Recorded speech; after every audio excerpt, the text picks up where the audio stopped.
Estamos de volta com a nossa convidada de hoje, Aline Neves Alves, militante do Movimento Negro e professora. Bom, então nós temos que concluir aquela primeira parte da dissertação. O que mais se evidenciou na sua pesquisa, né, que levou 2 ou 3 anos, mas que você pega meninos com os quais você trabalhou já uma vez em 2010 e depois se reencontra com alguns em 2015. O que ficou de mais evidente? Foi perceber que os jovens, eles estão preocupados com a comunidade, querem diminuir, por exemplo, a evasão, a saída da comunidade para a cidade, que, embora a gente não consiga perceber isso nitidamente, através da participação deles, às vezes, na associação comunitária quilombola, mas eles têm planos, eles têm sonhos que são muito interessantes. Por exemplo, fazer uma formação superior e voltar para a comunidade para poder atuar ali. E eles têm orgulho dessas raízes, né? E esse orgulho recai também sobre a escola, que eles vão para fora da comunidade quilombola, eles têm que estudar fora. E um dos desejos dele o tempo todo era dizer, é uma pena que a nossa escola ainda não esteja com interesse de nos visitar. Então, eu vejo muito isso, esse orgulho que eles têm sobre a comunidade e o desejo que as pessoas também conheçam a cultura local.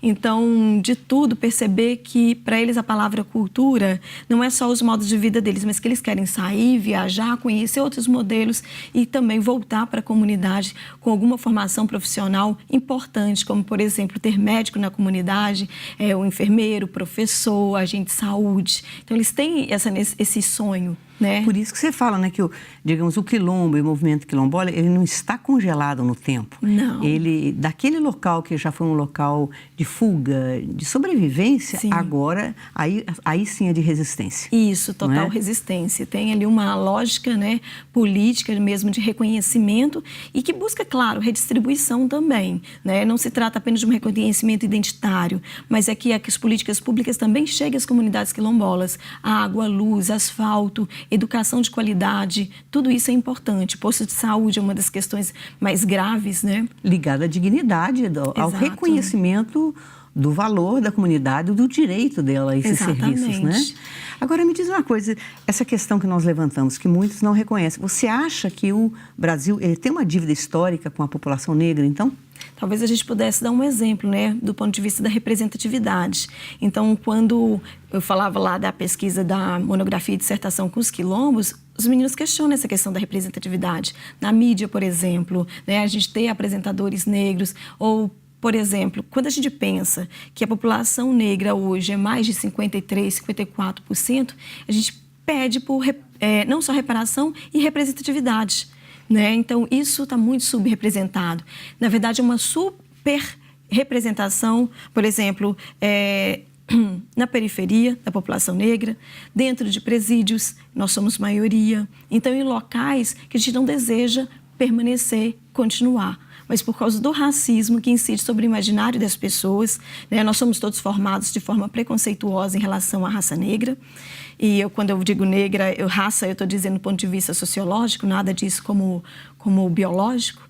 Então, essa representatividade teria talvez um exemplo para a gente pensar na reparação, pelo menos do ponto de vista visual. Porque a reparação não é só de representatividade, é redistribuição também. É chegar a políticas públicas assertivas para a população negra. Uhum. Agora, uma dessas políticas, né, digamos, que a gente trata da reparação e que é complexa, como tudo, né? Uhum.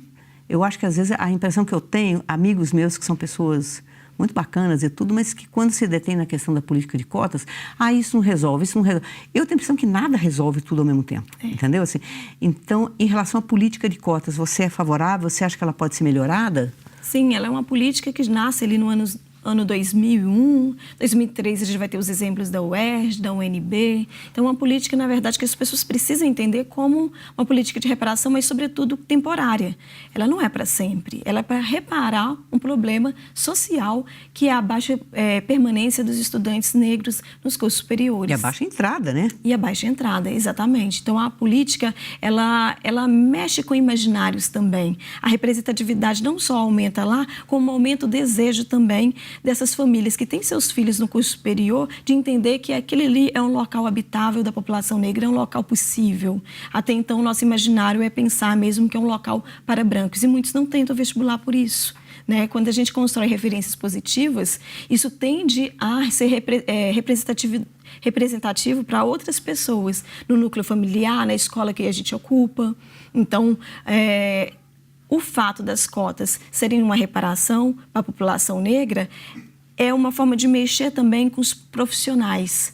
Agora a gente pode ter jovem negro que é médico, algo que era muito mais difícil, né?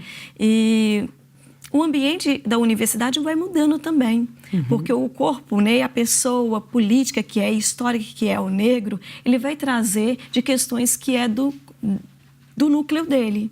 Ou o índio também, por exemplo. Ou o indígena também, que poderia... Agora, me diz uma coisa, Aline, recentemente nós tivemos, vamos chamar até de escândalo, né, da questão da Escola de Medicina, onde, baseado nessa autodeclaração, alunos extremamente brancos, não havia dúvida, se declararam negros e passaram.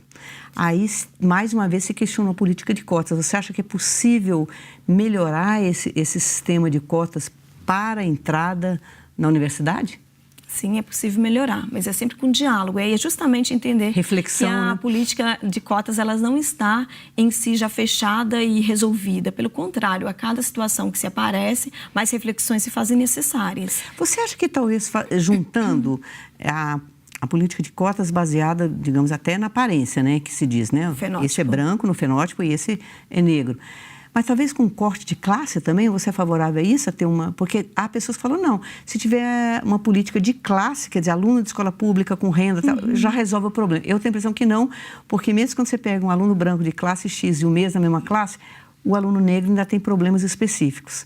Mas será que seria uma combinação dos dois? Que seria assim... O que a gente tem hoje como política de cotas no Brasil, ela tem essas duas vertentes, né? A questão, o recorte da identidade negra, também com a classe social que essa pessoa ocupa. Mas, do meu ponto de vista, ela não precisaria ter essa parte econômica, né, da classe social que a pessoa ocupa, uma vez que o racismo ele também incide sobre as pessoas negras, indiferente da classe que ela ocupa. Então, o que a gente tem hoje é esse modelo, que está atrelado a outro. Contudo, ela não é suficiente. Por que eu estou dizendo que não é suficiente?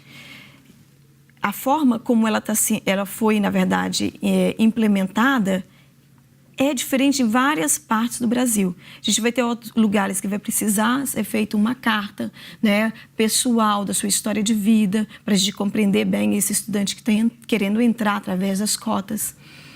Outros lugares, através de um grupo, né, de professores que, ao receber essa pessoa, vai entrevistá-la e entender esse pertencimento dela. A questão mais é do pardo, né? O pardo, ele fica sempre nesse limiar. No entre-lugar, né? Não é... Às vezes ele não se sente, não é que ele não seja, porque tem que ser, acho que baseado na autodeclaração, não tem outra. Agora, o que foi, acho que pensado em outras universidades, fazer quase com... parece até um tribunal. A pessoa chega e eu que vou te examinar e vou falar... Se você é negro, se você não é, baseado na sua aparência, é um negócio meio pesado, né? Na verdade, as duas coisas existem, né?